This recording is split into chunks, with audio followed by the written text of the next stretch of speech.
णमो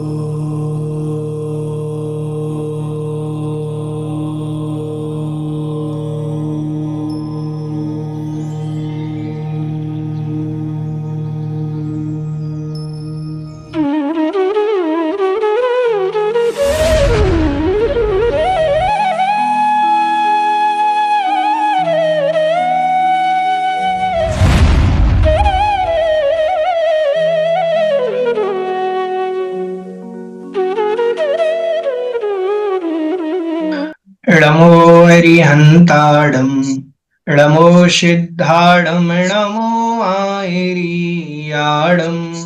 णमो वज्रायाडं णमो लोये सव्वसाहूडम्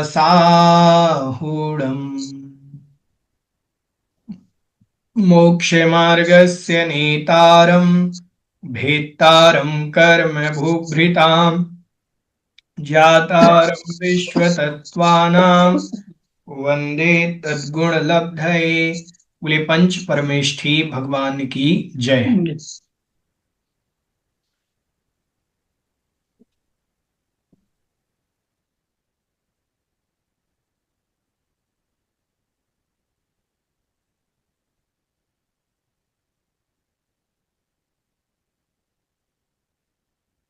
आइए निकालने सभी। अध्याय 3, तीसरा अध्याय अपना चल रहा था।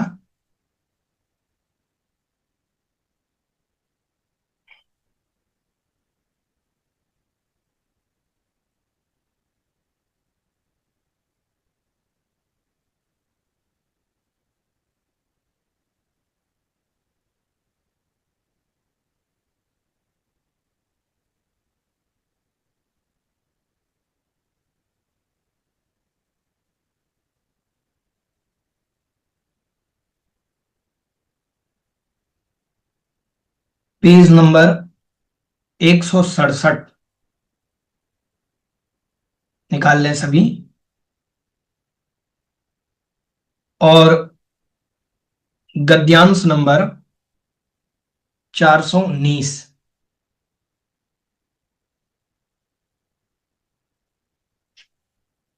यहां पर कह रहे हैं अथ इतरासु भूमिषु का अवस्था इति अतः आह, कि अब इनसे जो इतर भूमियां हैं, भरत और ऐरावत जो भूमि है, क्षेत्र हैं, इनसे अलग जो स्थान है, इनकी क्या व्यवस्था है, इसके बारे में बताइए। तो कह रहे हैं ताभ्याम अपरा भूमियो वस्थिता। ताभ्याम अपरा, ताभ्याम मतलब उन दोनों से, अपरा मतलब अलग, अन्य, दूसरी जो बची हुई शेष भूमियां मतलब भूमियां हैं, अवस्थिता मतलब अवस्थित हैं, उनसे अपर जो भूमियां हैं वो अवस्थित हैं। कैसी अवस्थित हैं? अवस्थित का तात्पर्य है वहां शाश्वत काल रहता है। भरत के बाद हेमवत क्षेत्र आया, तो हेमवत क्षेत्र में जघन्य भोग भूमि जैसा काल रहता है। हेमवत के बाद हरि क्षेत्र आया, तो वहां मध्यम भोग भूमि जैसा काल रहता है। विदेह क्षेत्र आया, तो विदेह क्षेत्र के देवकुरु और उत्तर कुरु स्थान पर तो उत्कृष्ट भोग भूमि का काल रहता है, और शेष विदेह क्षेत्र में दुखमा सुखमा नामक चौथा काल सदैव प्रवर्तमान रहता है। आगे कहा विदेह के बाद रम्यक आया, तो वहां पर भी मध्यम भोग भूमि जैसा काल, और हैरण्यवत आया तो वहां पर जघन्य भोग भूमि जैसा काल रहता है। ठीक है, समझ में आ गया? ऐसे तो ताभ्याम भरतैरावताभ्याम अपरा भूमयः अवस्थिता। उन भरत और ऐरावत से अपर जो भूमियां हैं वो अवस्थित हैं, ठहरी हुई हैं, मतलब उन पर परिवर्तन नहीं होता इस प्रकार का। ना ही तत्र उत्सर्पणी अवसर्पण्यौ स्तः, वहां पर ना उत्सर्पणी होता है ना अवसर्पणी होता है। कह रहे किम तासु भूमिषु मनुष्याः तुल्यायुषा अहोस्वित कश्चित अस्ति प्रतिविशेषा इति यतः आह। क्या फिर उन भूमियों में मनुष्य जो है तुल्य आयु वाले होते हैं, समान आयु वाले होते हैं, या फिर अन्य प्रकार से कुछ व्यवस्था है, कुछ प्रति विशेष है, उसको यहां पर कहते हैं। एक द्वित्रिपल्योपमस्थितयोः हैमवतक हारिवर्षक दैव कुर्वकाः। एक द्वित्रिपल्योपमस्थितयोः हैमवतक हारिवर्षक दैव कुर्वकाः। एक द्वित्रिपल्योपम स्थितयाः, एक मतलब एक, द्वि मतलब दो, त्रि मतलब तीन, पल्योपम स्थितयाः पल्य की स्थिति वाले, एक पल्य की, दो पल्य की और तीन पल्य की स्थिति वाले होते हैं। कौन होते हैं?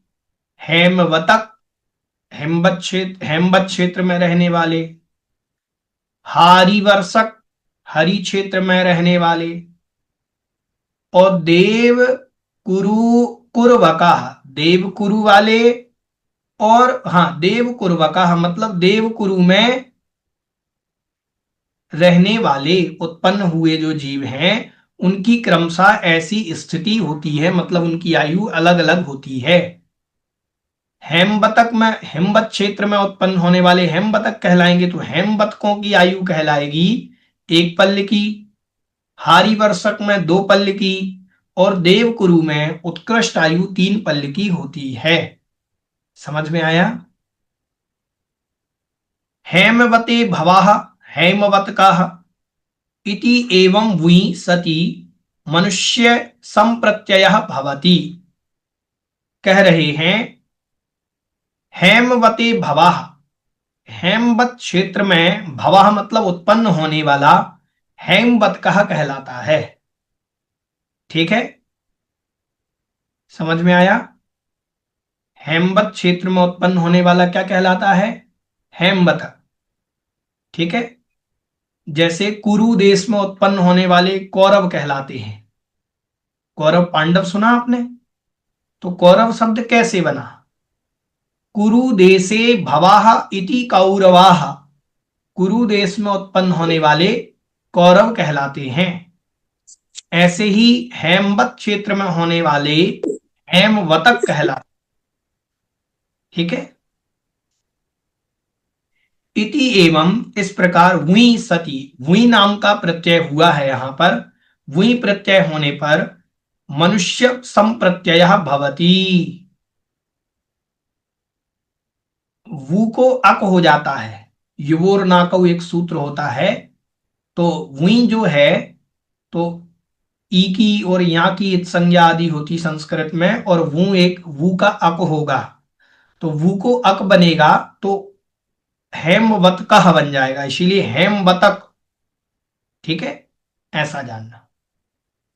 मनुष्य संप्रत्यय भवति, मनुष्य के संप्रत्यय होता है, मतलब मनुष्य का ज्ञान कराता है कि वो जो शब्द हैं हेमवतकः मतलब हिमवत क्षेत्र में हुए मनुष्यों की, ठीक है, उनका ज्ञान कराने वाले। एवं उत्तरयोः अपि, एवं उत्तरयोः मतलब बाद वाले भी इस प्रकार से जानना। हेमवतक आदयः त्रयाः, एकादयः त्रयाः, हेमवतक आदि, जैसे इन्होंने कहा उत्तरयोः अपि बाद वाले भी जानना। तो हेमवतक क्षेत्र में, हेमवत क्षेत्र में उत्पन्न हुए तो हेमवत कहा, हरि क्षेत्र में हुए तो हारी वर्ष कहा। ठीक है, और देवकुरु में उत्पन्न हुए तो दैव कुर्वका, ऐसा बाद में भी जानना चाहिए। ठीक है, हेमवतक आदयः त्रयः, हेमवत वतक आदि जो हैं वो तीन हैं। देखें, हेमवतक, हारिवर्षक और देवकुरु ये तीन हैं। और एकादयः त्रयः, एकादि भी तीन है, एक द्वि त्रि, ठीक है, ये भी तीन है। तो यथा संख्यम अभिसंबंधा क्रियते, संख्या के अनुसार अभिसंबंध कर लेना चाहिए। कैसा लगे, कैसे बनेगी वो संख्या? एक पल्योपम स्थितयो हेमवतकः, एक पल्य की आयु वाले हेमवतक कहलाएंगे, और द्विपल्योपम स्थितयः हारीवर्षकः, और दो पल्ल की आयु वाले हारीवर्षक कहलाएंगे। त्रिपल्योपम स्थितयः देवकुर्वकः, और तीन पल्ल की आयु वाले जो देवकुर्वक है, मतलब देवकुरु में उत्पन्न होने वाले जीवों, वो तीन पल्ल की आयु वाले कहलाएंगे।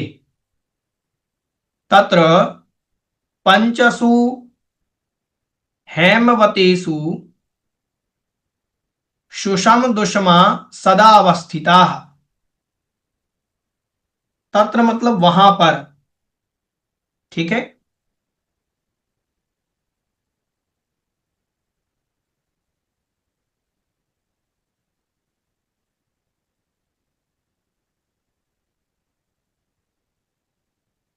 पंचसु हेमवतेषु मतलब पांचों जगह की ले ली है इन्होंने, ठीक है। पंचसु जो शब्द प्रयोग कर रहे हैं, पांचों जगह हेमवत मतलब जम्बूद्वीप का भी ले लिया।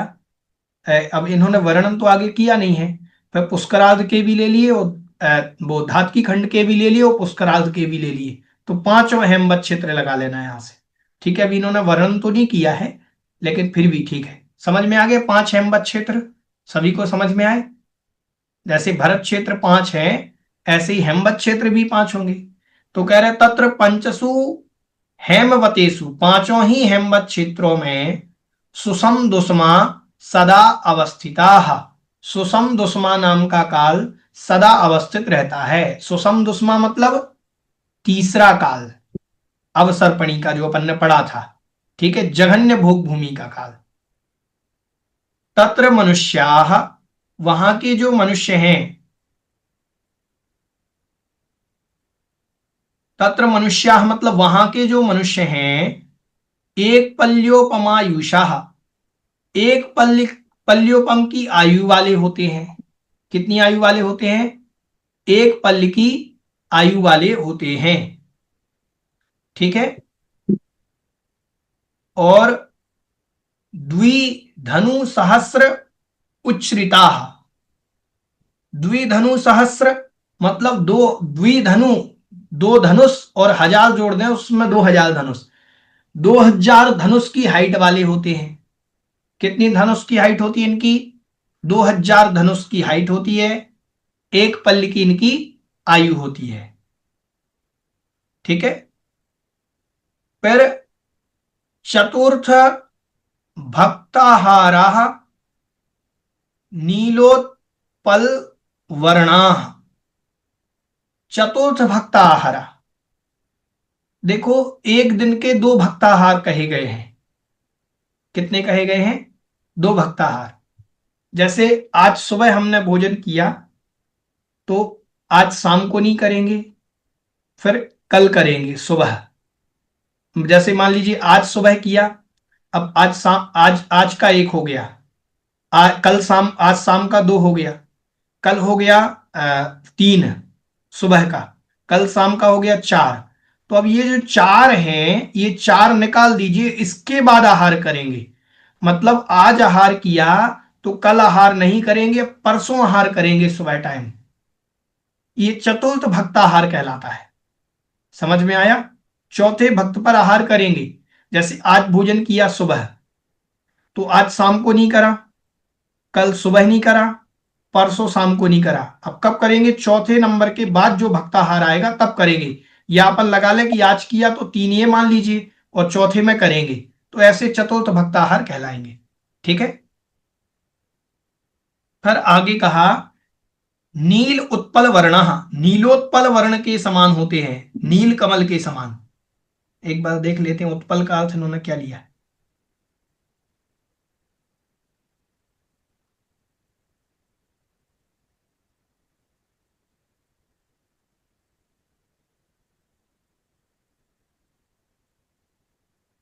नील कमल, ठीक है, नील कमल ही होता है, उत्पल मतलब कमल ही होता है, ठीक है। नील कमल ही लिया, तो मतलब नील वर्ण के होते हैं इनका शरीर। अब कह रहे पंचसु हरिवर्षेसु, अब 5 हरि क्षेत्र भी हैं, ठीक है। हरि क्षेत्र भी कितने हैं? 5। तो 5 हरि क्षेत्रेशु, हरिवर्षेसु, हरि क्षेत्रेशु सुषमा सदावस्थिता, सुषमा नाम का मध्यम भोग भूमि का काल सदावस्थित रहता है। तत्र मनुष्याः, वहां के जो मनुष्य हैं, द्विपल्योपमायुषः, दो पल्ली की आयु वाले होते हैं। और चाप सहस्र उत्सेधा, चाप मतलब होता है धनुष, सहस्र मतलब हजार, उत्सेधा मतलब ऊंचाई वाले। यहां चाप क्यों कह दिया? ऊंचाई से मतलब है। नहीं नहीं, वो तो समझ में आ गया, चतुहु शब्द क्यों नहीं दिया?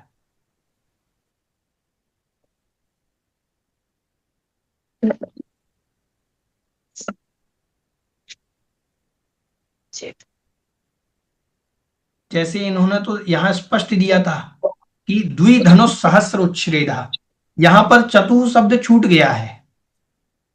देखिए सर्वाल सिद्धि में हो सकता है यहां चतुः शब्द छूट गया हो। क्या बनेगा? द्विपल्योपम आयुषः चतुः चाप सहस्रोत्सेदा। चतु मतलब चार, चाप मतलब होता है धनुष, चाप मतलब क्या होता है? धनुष। सहस्र मतलब हजार, तो 4,000 धनुष ऊंचाई, उत्सेदा मतलब ऊंचाई वाले। तो यहां चतुः शब्द नहीं है संस्कृत में, मूल में क्या शब्द नहीं है? चतुः शब्द। कहां पर आना चाहिए था? आयुषश चतुः, आधे सा के बाद आएगा चतुः। ठीक है, समझ में आया कि नहीं आया? ठीक है, क्योंकि यहां चतुः शब्द नहीं है, चाप तो दिया है, सहस्र दिया, उत्सेद दिया है। ठीक है, ऐसा। फिर कह रहे षष्ठ भक्ताहार शंख वर्णा, छठवें भक्त आहार लेते हैं। छठवें भक्त कैसा हुआ? आज सुबह आहार लिया, ठीक है, मान लीजिए आज सुबह आहार लिया, आज शाम को नहीं लेंगे, कल सुबह नहीं लेंगे, कल शाम को नहीं लेंगे, परसों सुबह नहीं लेंगे, परसों शाम को नहीं लेंगे, उसके बाद जो समय आएगा उस समय आहार लेंगे, मतलब 2 दिन के गैप से। अभी 1 दिन का गैप था, अब 2 दिन का गैप, मतलब आज आहार लिया तो कल और परसों आहार नहीं लेंगे, नरसों आहार लेंगे। समझ में आया? तो ये कहलाएगा षट भक्ता आहार। ठीक है, समझ में आया? शंख वर्णा, शंख वर्ण वाले हैं। कौन से वर्ण वाले हैं? शंख वर्ण, शंख मतलब सफेद रंग के वर्ण वाले हैं। ठीक है, वहां का वर्ण जीवों का कैसा है? शंख वर्ण वाले मनुष्य।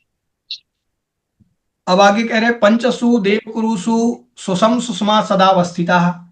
पंचसु देवकुरुषु, 5 देवकुरु क्षेत्रों में, अब देवकुरु 5 हैं, उन 5 देवकुरु क्षेत्रों में सुषम सुषमा सदावस्थिता, सुषमा सुषमा नाम का काल जो है सदा अवस्थित रहता है, मतलब उत्तम भोग भूमि का, वो उत्तम भोग भूमि का काल।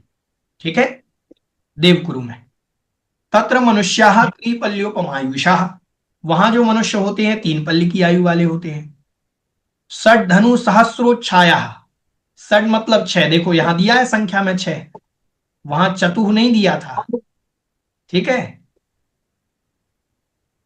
तो षड धनु मतलब 6, धनु मतलब धनुष, सहस्र मतलब हजार, तो 6,000 धनुष उच्छ्राया ऊंचाई वाले हैं। अष्टम भक्ताहारा, 8वें भक्ताहार लेते हैं, मतलब 3 दिन के गैप से। कितने दिन के गैप से? 3 दिन के गैप। 3 दिन में कितने भक्ताहार हो गए? 3 दिन में 6, 3 दिन में 6 हुए। आज सुबह लिया था, वो आज शाम का हो गया 7, आज शाम को तो लेंगे नहीं, 7 हो गया। और फिर चौथे दिन सुबह लेंगे तो वो कहलाएगा 8वां। समझ में आया कि नहीं आया? तो 8वें भक्ताहार ग्रहण करते हैं। उनके शरीर का वर्ण कनक वर्णा, कनक मतलब स्वर्ण, स्वर्ण के समान कलर वाले होते हैं। ठीक है, अथ उत्तरेशु का अवस्था इति यतः, फिर अब बाद वालों में क्या अवस्था है? किस किस बाद वालों में है? बाद में फिर देखो देवकुरु तो हो गया, तो उत्तर कुरु रह गया। ठीक है, फिर हेमबतक और रम्य क्षेत्र रह गया, ये 3 जगह रह गई। ठीक है, तो 3 जगह का क्या वर्णन है वो बतला रहे हैं। तथोत्तराह, तथोत्तराह तथोत्तरः, तथा उत्तराः, तथा मतलब वैसे ही, उत्तराः मतलब उत्तर में भी ऐसी ही व्यवस्था होती है। कैसी व्यवस्था होती है? तो कह रहे यथा दक्षिणः व्याख्यातः तथैव उत्तरः वेदितव्या। जैसा व्याख्यान दक्षिण में करा है वैसा उत्तर में जान लेना चाहिए। कैसा? हैरण्यवत्काः हेमवत्कैः स्तुल्याः। हैरण्यवत्काः, हैरण्यवत के जो जीव हैं वो हेमवतक के तुल्य होंगे। राम्यकाः, जो रम्य क्षेत्र के जीव हैं वो राम्यकाः कहलाएंगे। वहां के हारिवर्षैक तुल्य, हारिवर्ष के तुल्य कहलाएंगे। और देवकुर्वकाः, देवकुर्वकैः उत्तरकुर्वकाः, और देवकुर्वकैः तुल्याः, देवकुर्व के समान उत्तर कुरु के जीव समाख्याताः कहे जाएंगे। समझ में आया कि नहीं आया? समझ में आ गया सभी को? नहीं आया? देखें, आप ध्यान से देखें, ये है 3 क्षेत्र नीचे, ये है 3 क्षेत्र ऊपर। क्षेत्र मतलब क्षेत्र तो वैसे 5 है टोटल। कितने क्षेत्र हैं? ये 5। ठीक है। तो हेमवत सबसे नीचे का, हरि ये बीच वाला हो गया, विदेह, विदेह के 2 हिस्से करेंगे अपन तो 6 हो जाएंगे। ठीक है। फिर हारिवर्षक वो रम, हैरण्यवत और ऐरावत वो, सॉरी, हेमवतक वो हैरण्यवत और रम्यक। देखें अपन यहां क्या था, ध्यान से देखेंगे। भरत क्षेत्र के बाद हेमवत क्षेत्र, भरत क्षेत्र के बाद कौन सा आया था? हेमवत। हेमवत में थी जघन्य स्थिति, एक पल्ले वाले जीव। ठीक है। एक पल्ले की आयु वाले जीव होते थे। ऊंचाई कितनी थी? 2000 धनुष। भोजन क्या करते थे? भोजन करते थे नील, वो कलर, एक दिन के अंतराल से। और वर्ण कैसा था? नील वर्ण। ऐसा ही पढ़ा था। इसके आगे गए ये मध्यम भोग भूमि वाले। फिर पहुंचे अपन विदेह क्षेत्र में। तो विदेह क्षेत्र के 2 हिस्से होते हैं, एक देवकुरु और एक उत्तर कुरु। तो ये देवकुरु है, ये उत्कृष्ट भोग भूमि है। तो कह रहे तथा उत्तरः, उत्तर में भी ऐसे ही जानना। उत्तर में कैसे जानना? अब देवकुरु, जैसे ये देवकुरु था, देवकुरु और उत्तर कुरु सेम होंगे, ये उत्कृष्ट भोग भूमि होगी। ठीक है। ये मध्यम भोग भूमि थी, तो यहां पर भी आप तो ऐसे लगा लीजिए, ये मध्यम भोग भूमि हो गई। समझ में आया कि नहीं आया? ये उत्कृष्ट भोग भूमि, ये मध्यम भोग भूमि, ये जघन्य भोग भूमि।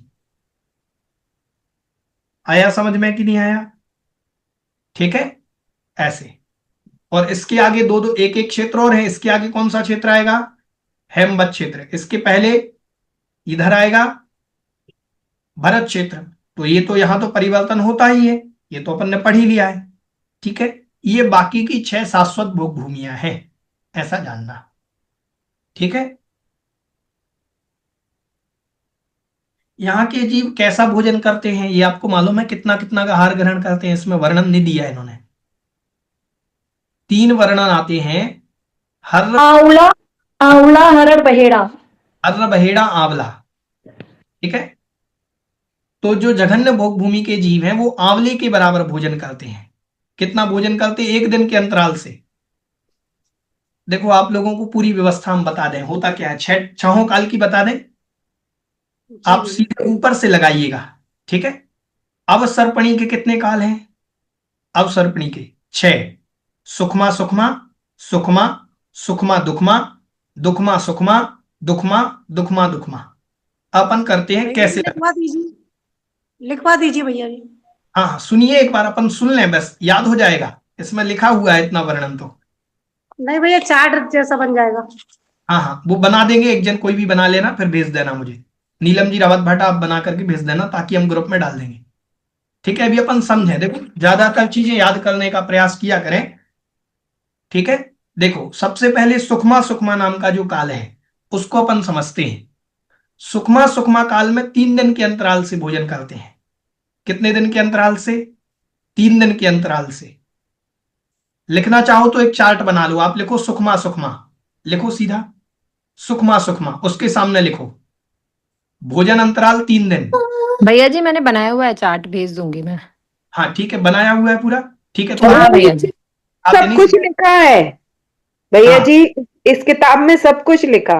हाँ, अगर जो चीज रह जाए वो आप लिख, ठीक है, अगर कोई चीज रह जाती है तो वो आप लिख लेना,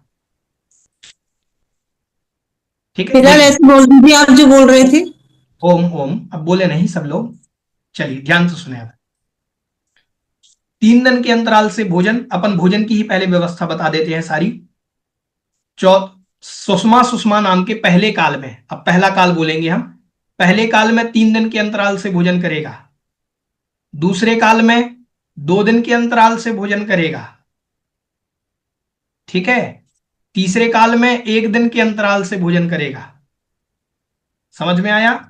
चौथे काल में, चौथा काल जब आता है, जब भगवान आदि वो शांतिनाथ हुए, महावीर हुए, ये सब चौथे काल, वहां प्रतिदिन भोजन करेंगे लेकिन एक टाइम, जैसे साधु करते हैं अपने यहां, एक टाइम प्रतिदिन भोजन करेंगे। पंचम काल में 2 टाइम भोजन करेंगे। आप देखो, ईमानदारी से देखना, अपन पंचम काल में ईमानदारी से भूख कितने टाइम लगती? 2 टाइम। आप हिंदुओं को देखना, ब्राह्मण वैष्णव कोई भी देखना दुनिया का, वो मूल भोजन जो है करता वो 2 टाइम ही करता है। मुख्य भोजन चाहे वो रात में करता हो, एक बार दिन में करता, मुख्य भोजन 2 बार ही करता, 3 बार कोई भी दुनिया में भोजन नहीं करता। घर में भी भोजन कितनी बार बनता है सबके यहाँ, अपने यहाँ तो 2 बार है ही, अपन खाते ही हैं, सुबह और शाम को। जो लोग रात में भी खाते हैं तो वो एक बार सुबह खाते हैं, मूल भोजन मुख्य भोजन, नाश्ता वगैरह छोड़ दीजिए, ठीक है। मूल भोजन में मतलब पेट कितनी बार में भर सकता है? एक दिन में 2 बार में। चौथे काल में एक दिन में 1 बार खा लो तो उतने में पेट भर जाता था। पंचम काल में 2 बार की जरूरत है। कितनी आवश्यकता है? 2 बार। 2 बार। कोई कहे कि भैया जी देखो पंचम काल है, भूख बार बार लगती, नहीं, आप 2 बार बिल्कुल व्यवस्थित भोजन करोगे, भूख नहीं लगेगी। ये चली आ रही है व्यवस्था, 3 दिन का अंतराल, 2 दिन का अंतराल, 1 दिन का अंतराल, प्रतिदिन भोजन एक टाइम, और चौथे काल में 2 टाइम भोजन। वो पंचम काल में कितने टाइम भोजन? 2 टाइम भोजन। 2 टाइम। काल में तो कितनी बार भी कर लिया, छठे काल का काल निर्धारण नहीं है वो कितनी बार खा सकता है, लेकिन पंचम काल में कहां तक है? 2 टाइम। इसीलिए मुख्य भोजन 2 टाइम ही। कोई कहे कि भैया हम सुबह भी खाते अच्छे से, शाम को भी खाते, रात में भूख लगती है, मतलब अच्छे से खाते नहीं, तब भूख लगती है। मुख्य भोजन कितने टाइम हो रहा है? 2 टाइम ही। 2। समझ में आया कि नहीं आया? ऐसी व्यवस्था सही है आगम की कि नहीं है? सारी दुनिया आगम की व्यवस्था से चल रही कि नहीं चल रही अभी भी? मुख्य चल भोजन रही। दोनों टाइम ही कर रही ना। दुनिया का कोई भी आदमी हो, मुख्य भोजन दोनों टाइम ही करता है, कोई भी आदमी दुनिया का हो। मतलब आगम में जो वर्णन किया गया है वही वर्णन है, ठीक है। आगे ये हो गया भोजन कितना कितना करता है। तो पहले काल में हर्र के बराबर, हर्र मतलब इलायची के जैसा एक छोटी चीज होती है, इलायची होती ना, उतना भोजन करता है 3 दिन के अंतराल से। कितना भोजन? हर्र मतलब इलायची के बराबर, आप ये मान के चलें, हर्र जो होती है इलायची के बराबर होती है। अब एक आया बहेड़ा, आगम के शब्द हैं। बहेड़ा जो होता है, बहेड़ा होता है छोटी बादाम जो होती है ना, छोटी बादाम, छोटी बादाम के बराबर लगभग, ठीक है, बहेड़ा होता है। बेर जिसे अपन ने बेर देखे, जो ईमान जो बेर आते हैं पेड़ में छोटे वाले, अब आजकल वो बड़े बेर भी आते, बड़े नहीं छोटे जो बेर होते हैं, उस बराबर लगभग, है ना, छोटी बादाम। और आंवला तो आप जानते ही हैं, आंवले के बराबर तीसरे काल में भोजन करते हैं, इतना भोजन, ठीक है, ऐसा वहां पर कहा गया है। चलिए रानू जी, आपकी कोई जिज्ञासा है क्या? भैया जी वो त्रिफला होती है ना, त्रिफला के तीनों फल है, ये आंवला, हरड़े, बहेड़ा बरड़ा। आंवला, हाँ जी, त्रिफला के ही है। हाँ। हाँ हाँ, त्रिफला के ही है, ठीक है। त्रिफला चूर्ण आदि आप लोगों ने सुने होंगे, बनते हैं। ये और रसायन है पंडित जी सर, हाँ जी, ये रसायन है, आयुर्वेदिक का नुस्खा। हाँ हाँ, वो तो है ही आयुर्वेदिक के, लेकिन उतना भोजन करते हैं, वो तो उदाहरण दिए गए हैं कि इतना भोजन जी करते हैं वो, ठीक है। जी। कल्प वृक्ष से इतनी सामग्री प्राप्त करते, उतना ही भोजन करते, उतने में पेट भर जाता है उस समय, वो 3 दिन तक नहीं खाते फिर। भैया जी भोग भूमि कौन सी वाली, तीनों भोग भूमियों की बात कर रहे हैं? जघन्य हाँ जी, और ये तीनों प्रकार की। उत्तम भोग भूमि की तीनों। अलग, आंवली वो उत्तम भोग भूमि में हर्र के बराबर भोजन करेंगे, मध्यम भोग भूमि में बहेड़ा के बराबर, और जघन्य भोग भूमि में आंवले के बराबर। ठीक है। अंतराल अच्छा, भोजन का रहेगा 3 दिन का, 2 दिन का, 1 दिन का। ठीक है। ठीक है। भोग भूमियों का काल। ठीक है। भोग भूमि में जो जीव की स्थिति है वो कितनी रहेगी? स्थिति रहेगी 3 पल्ले, 2 पल्ले, 1 पल्ले। ठीक है। हाइट कितनी रहेगी? 6,000 धनुष, 4,000 धनुष, 2,000 धनुष। नहीं, बट ये काल के हिसाब से बता रहे हैं आप, या ये जघन्य भूमि उत्कर्ष भोग भूमि के हिसाब से बता रहे हैं, ये जो, क्योंकि मेरे पास अभी शास्त्र नहीं है, इसलिए हाँ मैं जी, पूछ रहा था। देखो, ये भोग भूमि के हिसाब से है। जैसे ठीक। उत्कृष्ट भोग भूमि है देवकुरु। ठीक है। तो देवकुरु में उत्कृष्ट हाइट कितनी होगी? 6,000 धनुष की। वहां के जीवों की उत्कृष्ट आयु कितनी होगी? तो वहां 3 पल्ले की। अब जैसे ही मान लीजिए अपने यहाँ जो सुषमा दुष्मा काल चलते हैं, परिवर्तन होता है, वैसा परिवर्तन अन्यत्र भी होता है किंचित। वो परिवर्तन कैसे जानना अपन समझे। जैसे अपने यहाँ सुषमा सुषमा काल में उत्कृष्ट हाइट कितनी गई थी? 6,000 धनुष। घटते घटते घटते घटते घटते घटते उसी पहले काल की जो उत्कृष्ट हाइट है वो 2,000, वो 4,000 धनुष कुछ प्लस रहेगी, ये जघन्य रहेगी। ठीक है। आयु भी घटेगी तो 2 पल्ले कुछ अधिक, इतनी रहेगी। समझ में आए? वो 4 पल्ले कुछ अधिक, वो 2 पल्ले, सॉरी, 2 पल्ले कुछ अधिक रहेगी। और जैसे ही किस में प्रवेश करेंगे? जैसे ही करेंगे वो दूसरे काल में प्रवेश, मान लीजिए कोई जीव तो वहां से आएगा नहीं, लेकिन दूसरे काल प्रारंभ होगा, तो वहां उत्कृष्ट आयु हो जाएगी 2 पल्ले की, हाइट हो जाएगी 4,000 धनुष की। ऐसे जानना। समझ में आया कि नहीं आया? जी जैसे जी अपन भैया लगा समझ करके देखें, चौथा काल, चौथे काल की उत्कृष्ट हाइट है 500 धनुष। कितनी हाइट है? 500 धनुष। और तीसरे काल की उत्कृष्ट हाइट है दूसरा धनु 2,000 धनुष। तो यहां 2,000 धनुष थी, यहां 500 धनुष बची, जगन घटते घटते आई। लेकिन इसके बीच में भगवान बाहुबली भी हुए, भगवान बाहुबली की 525 धनुष थी। 525 कैसी हो गई? वो चौथे काल में तो पैदा नहीं हुए, वो हुए तीसरे काल के अंतिम समय में, इसीलिए 525 धनुष थी। नहीं तो 500 धनुष से ऊपर हाइट नहीं हो सकती चौथे काल में। भगवान आदिनाथ, भरत चक्रवर्ती, बाहुबली आदि जो हैं, ये चौथे तीसरे काल के अंत में पैदा हुए हैं, इसीलिए हाइट में अंतर था। समझ में आया कि नहीं आया? ठीक है। तो घटते घटते आती है हाइट, ऐसे एकदम से परिवर्तन नहीं हो जाएगा। क्योंकि वहां पर 6,000 धनुष के मनुष्य थे, सीधे 4,000 के बचे नहीं, धीरे धीरे घटेंगे वो भी काल के अनुरूप। ठीक है। अपन भी देखें, पहले के लोग 7-7 फीट के होते थे, 6.5 फीट के। अब धीरे धीरे धीरे धीरे हाइट घट रही है। अब एक साथ तो नहीं घट रही है, घट तो रही है। अपन को लग रहा है कि हाँ, पहले की लोगों की ऊंचाई अच्छी होती थी, हेल्थ अच्छी होती थी, अब घट रही है। ऐसा एक साथ दिख रहा है कि धीरे धीरे दिख रहा है? 2-4 पीढ़ियों को जब अपन देखते हैं, तब अंतर अपन को मालूम चलता है। अपन देख लो भैया जी महाराणा प्रताप जैसे। महावीर स्वामी की 7 आती रह गई थी। हाँ, तो 7 हाथ कितना होता है? 7 हाथ में 12-13 फीट। जी। हाँ, 7 हाथ में जो हाइट बनेगी, 11-12 फीट की हाइट थी भगवान महावीर स्वामी की। आज अपन कितने फीट के? 5 फीट, 5.25 फीट, 5.5, 6 फीट हाईएस्ट। तो घटी है भगवान महावीर स्वामी से लेकर के 5 से 6 फीट हाइट घट गई। ठीक है। ऐसे जानना।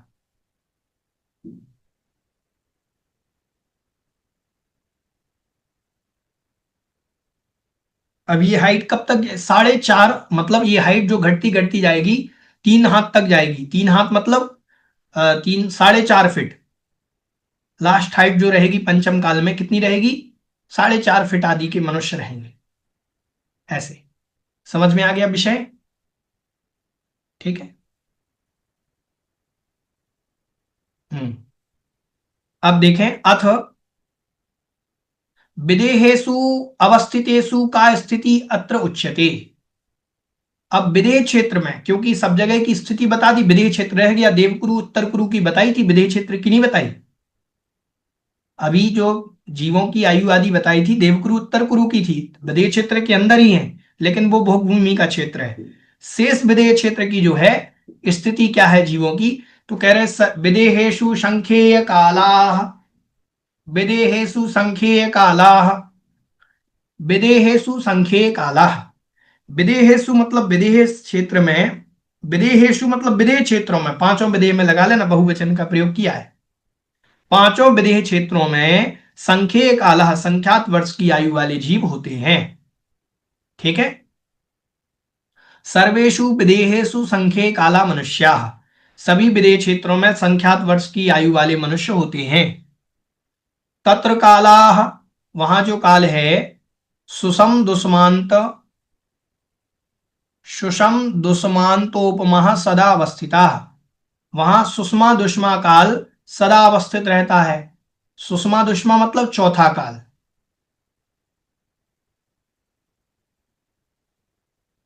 नहीं नहीं, इन्होंने कैसा कर दिया यहां पर, सुषम दुष्मांत कैसे लिख दिया?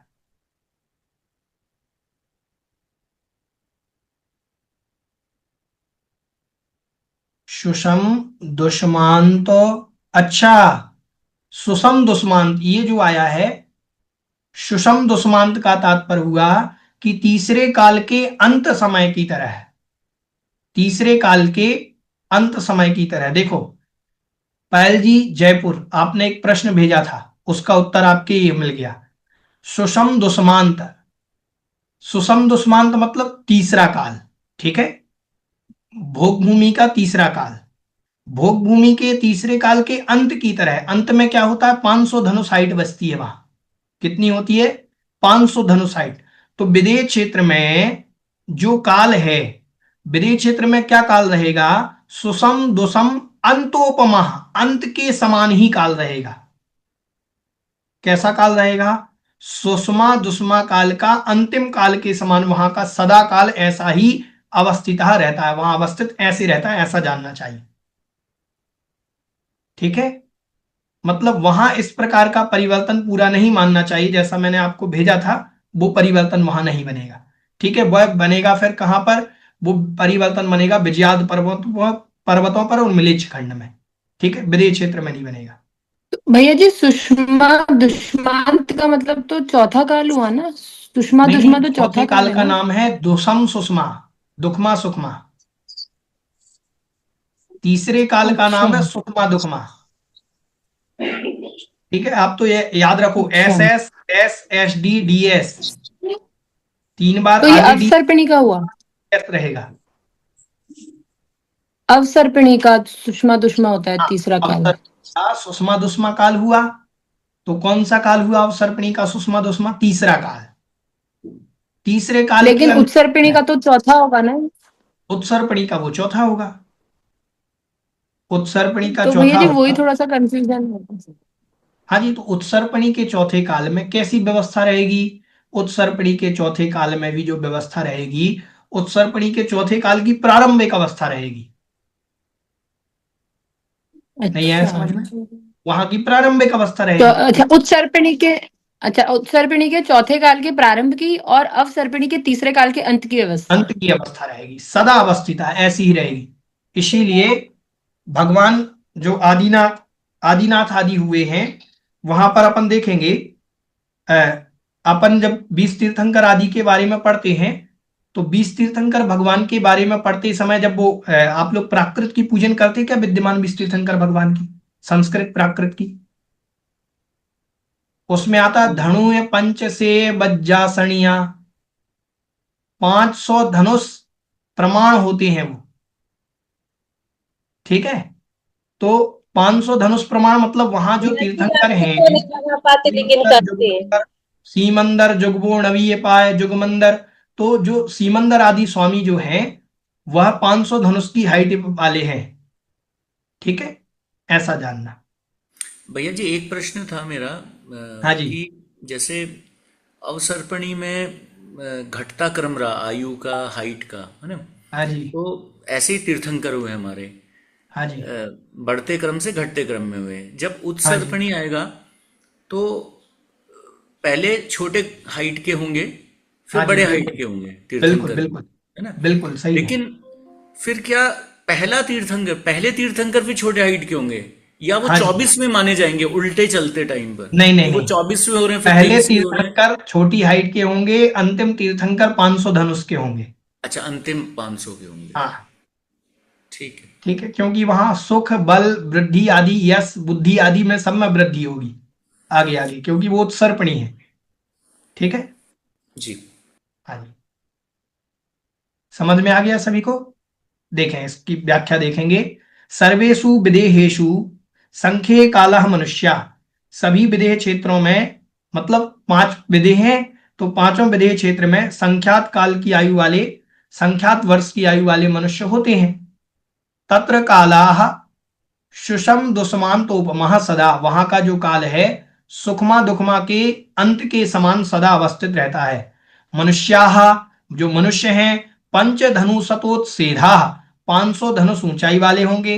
नित्य आहारा, नित्य मतलब प्रतिदिन आहार करेंगे। देखो चौथे काल में हमने आपको बताया था, चौथे काल जैसा काल चल रहा है, तो नित्य आहार करेंगे मतलब प्रतिदिन एक टाइम भोजन करेंगे, प्रतिदिन एक टाइम भोजन करेंगे। समझ में आया?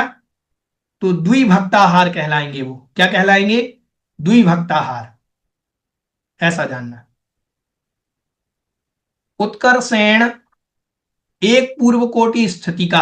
अब उत्कृष्ट रूप से कितनी स्थिति होती है उनकी? एक पूर्व कोटि की उत्कृष्ट आयु उनके होती है। कितनी आयु होती? एक पूर्व कोटि। अब अपन थोड़ा समझें, देखो जैन दर्शन कैसी बात करता है। एक पूर्व कोटि प्लस एक समय कर दोगे तो वो असंख्यात में, वो पल्ले में चली जाएगी, वो असंख्यात कहलाएगी। वह नहीं आया समझ में? पल्ले की जो आयु है वो कितनी है? एक पल्ले, दो पल्ले, तीन पल्ले गिने तो जा सकते हैं ना। कह ही रहे हैं अपन की एक पल्ले की आयु, लेकिन पल्ले की आयु असंख्यात वर्ष की कही गई है। एक पूर्व कोटि प्लस एक समय होगा तो वो असंख्यात कहलाएगा, और एक पूर्व कोटि तक की आयु को संख्यात वर्ष की आयु कहा जाएगा। समझ में आया कि नहीं आया? आया समझ में? अब तात्पर्य, एक प्रश्न हमारा, क्या विदेह क्षेत्र के जीवों का अकाल मरण हो सकता है?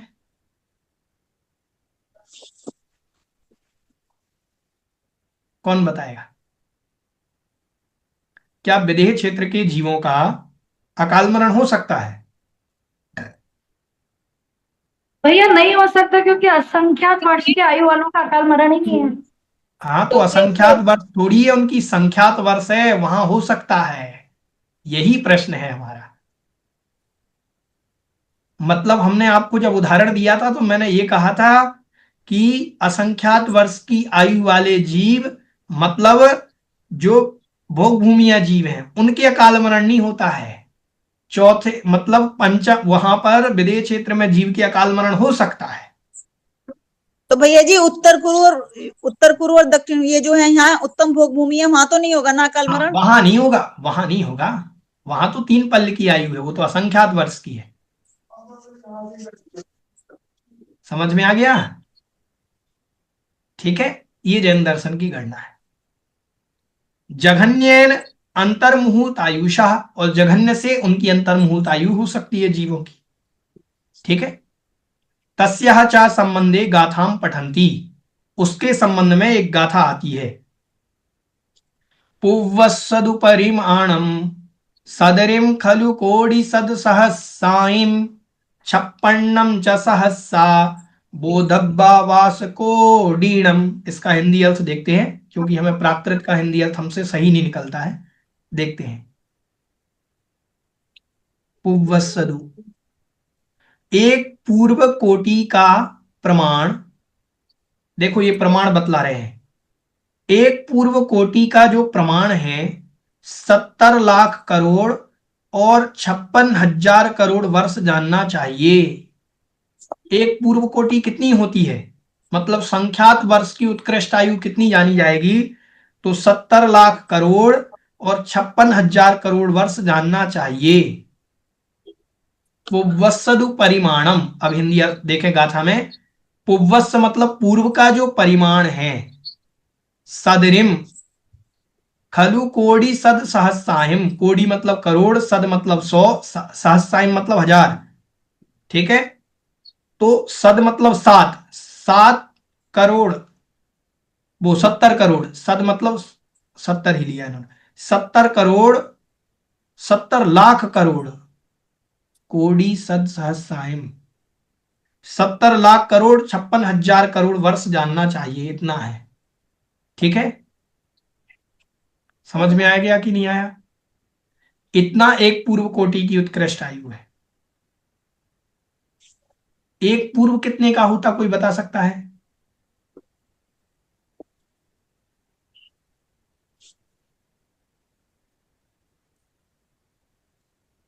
84 लाख वर्षों का एक पूर्व होता है।